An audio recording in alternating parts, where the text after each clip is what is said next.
दोस्तों हमारे बिहार में चुनाव चल रहा है और बिहार में चुनाव चल रहा है और इसमें कुछ बहुत बड़ी कारनामे ना हो ये हो ही नहीं सकता है।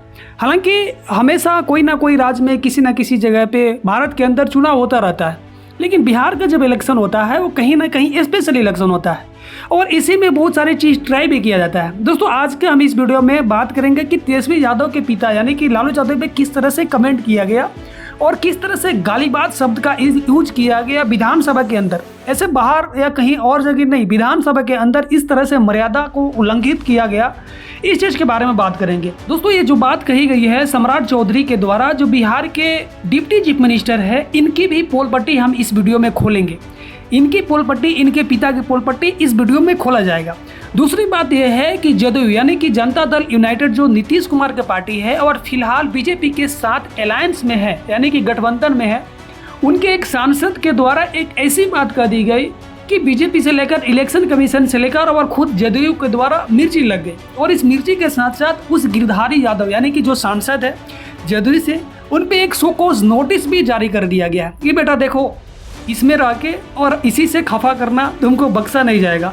तो ये सारी चीज़ों के बारे में हम बात करते हैं, तो चलो शुरू करते हैं। तो दोस्तों मामला यह है कि गुरुवार का दिन था और इस दिन के तेजस्वी यादव के द्वारा विधानसभा में, बिहार विधानसभा में अपने SIR को लेकर यानी कि स्पेशल इंटेंसिव रिवीजन जो इलेक्शन कमीशन के द्वारा बिहार में लाया गया है और जो काफ़ी झगड़ों का जड़ बन गया है, इसको लेकर तेजस्वी यादव बयानबाजी दे रहे थे यानी कि भाषण दे रहे थे, अपनी बात कर रहे थे।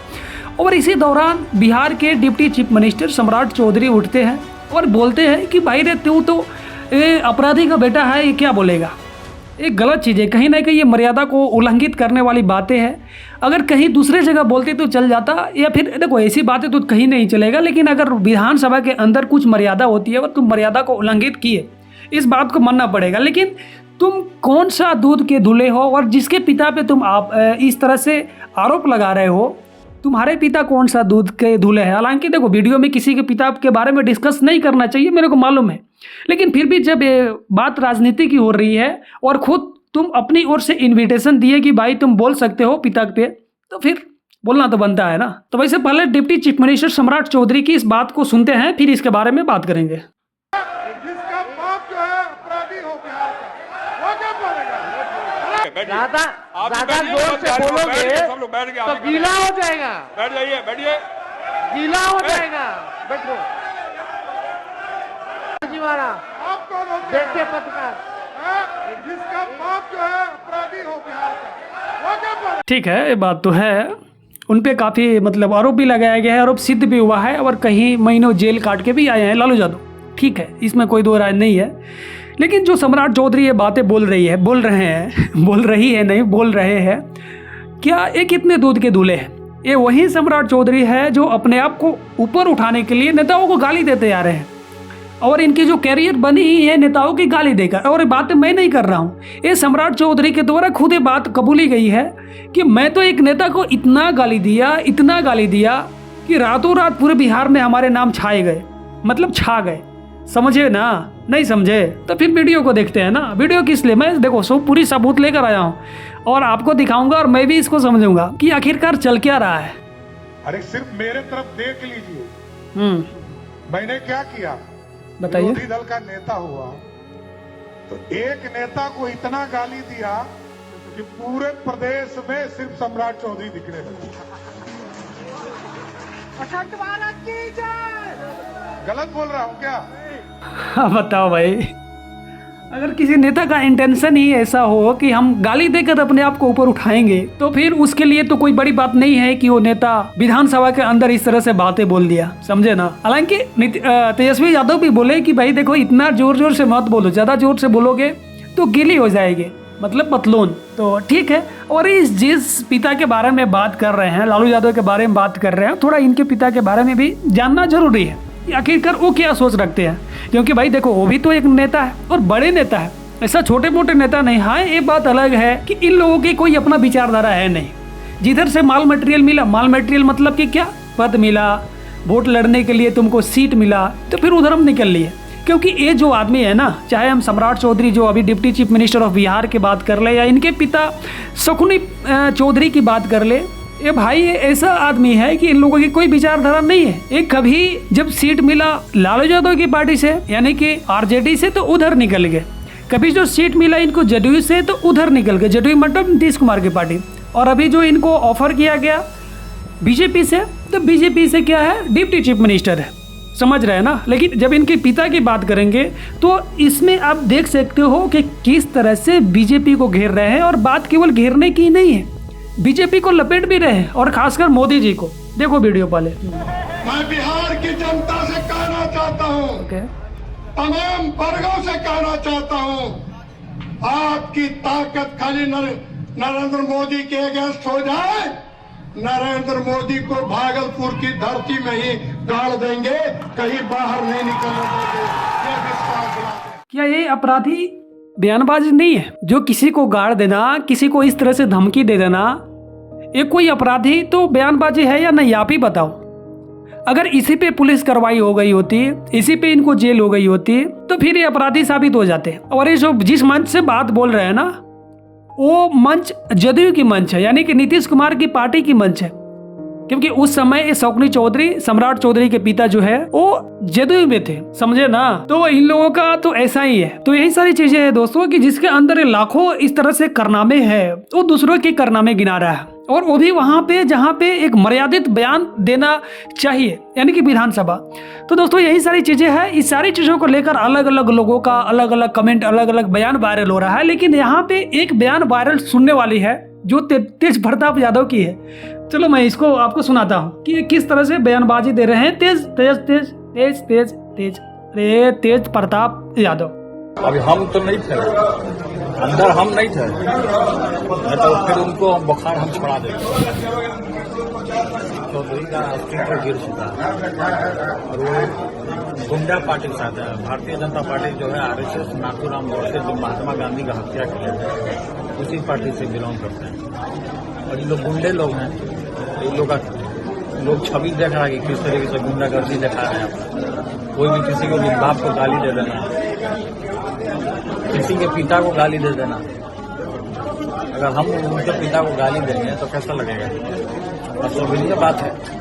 इस तरीके का माहौल क्रिएट नहीं करना चाहिए। जनता का मुद्दा है उसको। तो यही सारी चीजें हैं दोस्तों। आपको एक बात याद होगी कि जब तेज प्रताप और तेजस्वी दोनों एक बार में ही एक जगह पे ही विधानसभा में थे तो काफी बढ़ चढ़ के हंगामा हुआ था। उसमें तेजस्वी यादव के द्वारा तेज प्रताप को मनाया जा रहा था कि भाई तू बैठो ना बैठो ना, इस तरह से कोई माहौल क्रिएट हो गया था। हालांकि जो विधानसभा या सांसद भवन में जो पक्ष में बैठा नेता हो या विपक्ष में बैठे नेता हो, इन लोगों के बीच बहस, कड़क बहस तो होती ही है, लेकिन मर्यादित। और दोस्तों इसी सारी के बीच में जेडीयू से एमपी यानी कि member of parliament Giridhari Yadav के द्वारा एक बहुत ही बड़ी बयान दे दी गई। उस बयान में बताया गया कि नरेंद्र मोदी को जिताने में, नरेंद्र मोदी को सरकार बनाने में काफी हद तक जेडीयू के हाथ होता है और बिहार के लोगों के हाथ होता है। लेकिन आज तक बिहार के लिए एक भी रेलवे नहीं चलाई गई, एक भी रेल नहीं चलाई गई जो मुंबई, महाराष्ट्र या फिर बहुत सारे जगहों से जोड़ दे, कनेक्ट कर दे। और काफी हद तक वायरल हो रहा है। बिहार का भी बड़ी महत्वपूर्ण भूमिका है एनडीए सरकार लाने में। 11 साल में माननीय रेल मंत्री जी बताने की कृपा करेंगे, पटना से दिल्ली, पटना से बेंगलोर, पटना से मुंबई कोई ट्रेन चलाया क्या? इतना वेटिंग लिस्ट होने के बावजूद बिहार में कोई ट्रेन माननीय रेल मंत्री जी के द्वारा नहीं दिया गया। दोस्तों अगर हम बात करें इसकी सच्चाई की कि क्या बिहार के अंदर इन्वेस्टमेंट नहीं किया गया है क्या रेलवे के अंतर्गत, तो ऐसा नहीं है। अगर हम 2024 की एक न्यूज आर्टिकल को देखें तो उस न्यूज आर्टिकल में साफ साफ लिखा है कि बिहार और यूपी रेलवे डिवीजन के लिए 4,500 करोड़ रुपया अलॉट किया गया है, फंड अलॉट किया गया है। और जिसमें ये भी शामिल है कि समस्तीपुर यानी कि बिहार की समस्तीपुर, मुजफ्फरपुर और इस तरह सीतामढ़ी, इस तरह से बहुत सारे जो जगह है वहाँ पे जो रेलवे ट्रैक है उसको डबल किया जाएगा। और बिहार और यूपी के अंदर में कम से कम 5-10 ऐसे नए रेलवे स्टेशन तो खोला ही जाएगा। लेकिन अभी पता नहीं कि हाँ एक्चुअली ये केवल पेपर में सिमट के रह गया कि जमीनी स्तर पे कोई काम भी हुआ है। क्योंकि अगर इस तरह से अगर कोई काम हुआ होता तो बीजेपी से ही अलायंस यानी कि जदयू जो पार्टी है बीजेपी से ही अलायंस है जो कि बिहार के अंतर्गत चुनाव लड़ती है, और उसके नेता, उसके सांसद गिरिधारी यादव इस तरह से बयान दे रहे हैं तो सोचने वाली है। दूसरी बात, इनकी बयान एक और वायरल हो रही है एसआईआर, इनकी स्पेशल इंटेंसिव रिवीजन को लेकर जो इलेक्शन कमीशन के द्वारा चलाया गया है। उसके बयान में ये बोल रहे हैं कि भाई जो इलेक्शन कमीशन ये किस तरह से ये फैसला कर रहा है, ना इलेक्शन कमीशन को बिहार का इतिहास न मालूम है, न बिहार का भूगोल मालूम है, और जो भी किसान हैं अभी तो अपने बाढ़ में दहाड़ में अपने आप को सुरक्षित नहीं रह पाते हैं। तो फिर इस तरह से अलग अलग डॉक्यूमेंट्स कहाँ से खोजेंगे। और एक बात और है कि एक न्यूज़ आर्टिकल के हिसाब से लगभग 50 लाख या 70 लाख इस तरह से बिहार के वोटर को हटा दिया गया है कि भाई इन लोगों को छांटो, ये लोग नहीं है, वोटर ही नहीं है। चुनाव आयोग ने यह बताया है कि 52 लाख मतदाताओं का नाम काटा गया है, उसमें से बहुत लोग मर गए थे, दूसरी जगह लोग शिफ्ट कर गए थे, कुछ लोगों का वोट एक कंस्टिट्यूंसी से दूसरे कंस्टिट्यूंसी चला गया। चुनाव आयोग जो है ना उसको कोई क्या कहते हैं व्यवहारिक ज्ञान नहीं है। वो बिहार का न इतिहास जानता है, न भूगोल जानता है, कुछ जानता ही नहीं है। ये बरसात के दिन में जब खेती का दिन चल रहा है, आदमी को हमको कागज पत्र जुगाड़ करने में 10 दिन लग गया। मेरा बेटा अमेरिका में रहता है, कैसे साइन करेगा 1 महीना के अंदर में?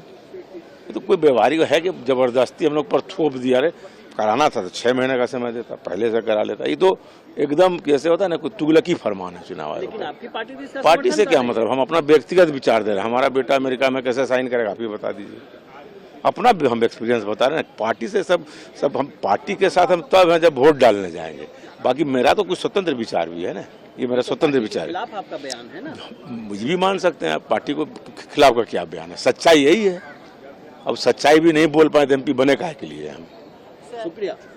और इस तरह से जो बयानबाजी गिरधारी यादव के द्वारा दिया गया है, ये जदयू को नहीं भाई, जदयू के द्वारा ये बोला गया कि भाई देख, तुम पार्टी से हटकर कोई बयानबाजी करोगे, वो भी पब्लिकली करोगी तो बर्दाश्त नहीं होगा। तुम पे अनुशासित के लिए तुम पे कार्रवाई होगी, और इनको सो कॉज नोटिस भी दिया गया है और इनसे 15 दिन के अंदर जवाब मांगा गया है। इनके द्वारा ये भी बात कही गई गिरधारी यादव के द्वारा, अगर इलेक्शन कमीशन को ये सारी चीज़ लानी ही थी तो जो लोकसभा इलेक्शन हुआ यानी कि प्रधानमंत्री का इलेक्शन हुआ उससे तुरंत बाद लाते, जिसके कारण बिहार इलेक्शन में कम से कम 6-7 महीने का समय मिल जाता और सभी लोग इस तरह से आराम से अपनी जो भी डॉक्यूमेंटेशन है इस चीज़ को कर लेते। लेकिन बात करें बिहार के लोगों की, तो भाई बहुत सारे लोग बाहर रहते हैं, इधर रहते हैं, उधर रहते हैं, कैसे ये इलेक्शन कमीशन का जाके साइन करेंगे कि हाँ हमारा वोटर लिस्ट में नाम होनी चाहिए। तो दोस्तों यही सारी चीज़ें हैं। आप लोगों का इस सारी माहौल पे क्या राय है, बिहार का इलेक्शन पे क्या राय है, कमेंट बॉक्स में ज़रूर बताना, और चैनल जो है उसको सब्सक्राइब कर लेना। बाकी मिलेंगे किसी नेक्स्ट वीडियो में, तब तक के लिए थैंक यू, जय हिंद।